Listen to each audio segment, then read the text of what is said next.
యేసయ్య శిలువ మీద పలికినటువంటి 5వ మాట యోహాను సువార్త 19వ అధ్యాయం 28వ వచనం. అటు తర్వాత సమస్తమును అప్పటికి సమాప్తమైనదని యేసు ఎరిగి లేఖనము నెరవేరినట్లు నేను దప్పికొనుచున్నాను అన్నాను. యేసుక్రీస్తును సిలువ వేసినప్పుడు మొదట ఆయన చేతులు కలిపిన ద్రాక్షారసము ఇస్తారు. అయితే అది ఆయన స్వీకరించలేదు. ఎందుకంటే ఆ ద్రాక్షారసంలో బోలము కలుపుతారనమాట. అంటే మత్తు పదార్థం, అనెస్థియా లాంటిది. అంటే అప్పుడు యూదులు సైనికులు చిత్రహింసలు పెట్టిన వాళ్ళకి నొప్పి తగలకుండా. కానీ యేసయ్య అది తెలుసు, అందుకనే ఆయన ఆ చెరకులో ద్రాక్షారసం తాగలేదు. ఎందుకంటే ఆయన కూడా శ్రమ పొంది కష్టపడి కష్టం ఎట్టుంటో తెలుసుకొని మన కోసం ఆయన శరీర రూపం దాల్చి మన కోసం, మన పాపముల కోసం ఆయన దెబ్బలు, కష్టాలు, అవమానాలు తిన్నాడు. ఈ మాట ద్వారా ఆయన భౌతిక శరీరంలో సామాన్య మానవుని వలె బాధను అనుభవించాడు అని తెలుసుకోవచ్చు. ఆ ముందు రోజు రాత్రి నుంచే గెస్సెమనే తోటలో ప్రార్థిస్తున్నప్పటి నుంచి ఆ సైనికులు వచ్చి యేసయ్యని తీసుకుపోవటం, తర్వాత ఆ పొగలంతా ప్రధాన యాజకుల దగ్గరికి, పెద్దల దగ్గరికి, అందరి దగ్గర తిప్పి మళ్ళా కలవరి మార్గంలో ఆయన సిలువ ఎత్తుకుపోతుంటే ఆయన రక్తం ప్రార్థన చేసేటప్పటి నుంచి ఆయన రక్తం చెమట రక్త రూపంలో మొత్తం కారిపోయింది. ఆయన శరీరంలో ఎలాంటి నీరు కానీ ఏమీ లేదనమాట. అందుకనే యేసయ్యకి దాహం వేస్తుందని చెప్పి మనం అనుకుంటున్నాము. శరీరంలో రక్తం అంతా కారిపోయింది. శరీరంలో ప్రతి ప్రభువును శరీర సంబంధమైన దాహంగా మనం అనుకుంటున్నాం. సైనికులు యేసును అదే మానవాళి రక్షణ కొరకు యేసయ్య సిలువ వేయబడినాడు. కీర్తనల గ్రంథం 22వ అధ్యాయం 15వ వచనం. కీర్తనల గ్రంథం 22వ అధ్యాయం 15వ వచనం.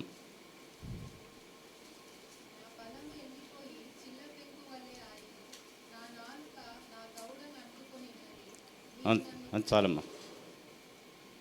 యేసయ్యకి దాహం వేసి దవడ కూడా అంటుకుపోయిందనమాట.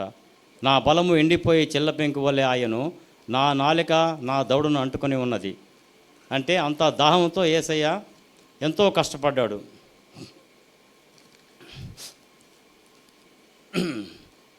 ఇలాంటి క్రూరమైన మరణము ప్రపంచంలో ఏ ఒక్కరికి అనుభవించి ఉండరు. యేసయ్య ఆ శిలువపై నిస్సహాయుడిగా, శరీరధారిగా, సంపూర్ణ మానవుడిగా కష్టాలు అనుభవించాడు.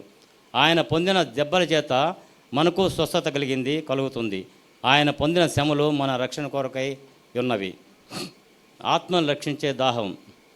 అలాగే యేసయ్య శ్రమపడిన ఈ ప్రపంచంలో ఎవరికి శ్రమపడిన రక్షకుడుగా యేసయ్య ఒక్కరికే తెలుసు. దేవుడు ఎంతోమంది ఉన్నారు ప్రపంచంలో, కానీ అందరూ ఎంతో సుఖంగా దేవుళ్ళు అంటారన్నమాట. కానీ మన కొరకు శ్రమపడిన రక్షకుడు యేసయ్య మాత్రమే. ఇంకా ఈ ప్రపంచంలో ఎవరు లేరు అని చెప్పుకోవచ్చు.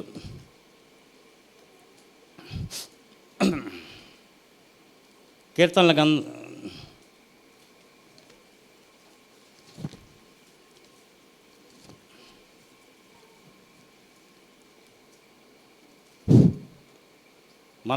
మన దేవుని దాహం అంటే మన పాపములకు శిక్ష అన్నమాట.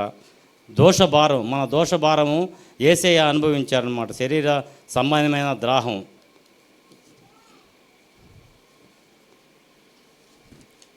దాహమునకు ఒకరోజు సమరయ స్త్రీతో యేసయ్య కలిశాడనమాట. సమస్త్రీ, పాపపు స్త్రీ అనమాట. కానీ అప్పుడు నిజంగా దాహమే లేదు. ఆత్మీయ దాహంతో కొన్ని నీళ్ళు ఇవ్వమని సమస్త్రీ యేసు పలికిన మాటలు తన శరీర దప్పిని గూర్చి కాదు, కానీ ఆత్మీయ దప్పిదమాన్ని గమనించగలం. యూదులు మాత్రమే కాదు, సమరయులు కూడా రక్షింపబడాలనే ఉద్దేశం ఆ స్త్రీ ద్వారా సమరయుల మధ్య సువార్త ద్వారాలు తెరవబడ్డాయి. ఎప్పుడైతే రాబోయే మెస్సయ్య యేసయ్యనని కనుగొన్నదో తన జీవితాన్ని క్రీస్తుకు అంకితం చేసుకుంది. సమరయ అంతటా సువార్తను ప్రకటించింది. సమరయ స్త్రీ దగ్గర యేసయ్య దాహం కోసం రాలేదు, కానీ ఆత్మీయ దాహం కోసం దేవుడు అక్కడ ఆ పాపినటువంటి సమరయ స్త్రీని మార్చాడనమాట. యోహాను సువార్త 4వ అధ్యాయం 14వ వచనం. యోహాను సువార్త 4వ అధ్యాయం 14వ వచనం.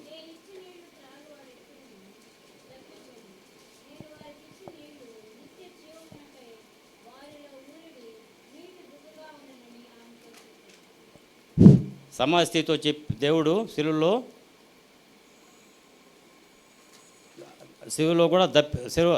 దప్పికొన్నాడు యేసయ్య. సిలువలో తన పూర్తి పైన సంపూర్ణమైనప్పుడు దప్పిగొంచున్నానన్న మాట రక్షింపబడిన మన ఆత్మలు తన దగ్గరకు రావాలనే ఆత్మీయ దప్పిక. కలవరిలో క్రీస్తు పొందిన శ్రమ మన కొరకే అని గ్రహించి ఆ సిలువ ఎద్దుకు చేరి రక్షింపబడిన అనుభవం కలిగి ఉన్న మనం ఆ శ్రమను అనేకులకు వివరించే ప్రయత్నంలో సిలువలో క్రీస్తు దాహమును చేర్చగలుగుతాం. అలాగే మదర్ తెరిసా గారు, ఆమె ఎంతో సేవలు చేసింది కదా. ఆమె ఆశ్రమంలో గోడపైన దప్పికొనుచున్నానని ఆంగ్లంలో రాసి ఉంటుందండి. చాలామంది అడిగారు ఆమెని, మదర్ తెరిసాని, బైబిల్లో ఎన్నో మంచి మంచి వాక్యాలు ఉంటే ఇది ఎందుకు రాసుకున్నానని అడిగితే ఆమె చెప్పింది ఆత్మల కొరకైన దాహం అని. యేసుక్రీస్తు అనేక సందర్భాల్లో తాను దప్పి కలిగి ఉన్నా అని గమనించగలం. నేను దప్పికొంటిని, మీరు నాకు దాహమేయలేదన్న సంగతి వివరిస్తూ మిక్కిలి అల్పులైన వారి దాహమును తీర్స్తే నాకు తీర్చేటని ప్రభువు బోధించాడు. అనగా మన సమాజంలో బలహీనమైనటువంటి వారికి మన వంతు సహాయం చేయటం ధన్యకరం. మదర్ తెరిసా ఆలోచన కూడా ఇదే ఉంటుంది.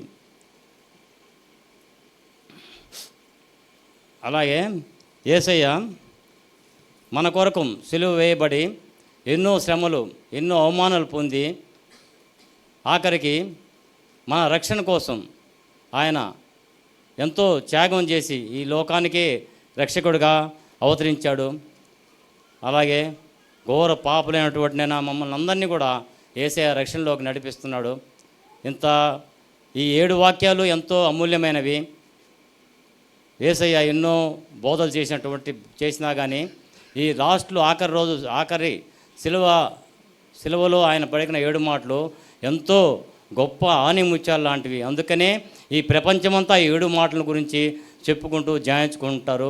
అలాగే మన సంఘంలో కూడా ఈ 7 మాటలు చెప్పిన బిడ్డలు కూడా ఎంతో చక్కగా చెప్పారు. దేవుడు ఈ చిన్న వాక్యాన్ని ఆస్వాదించును గాక.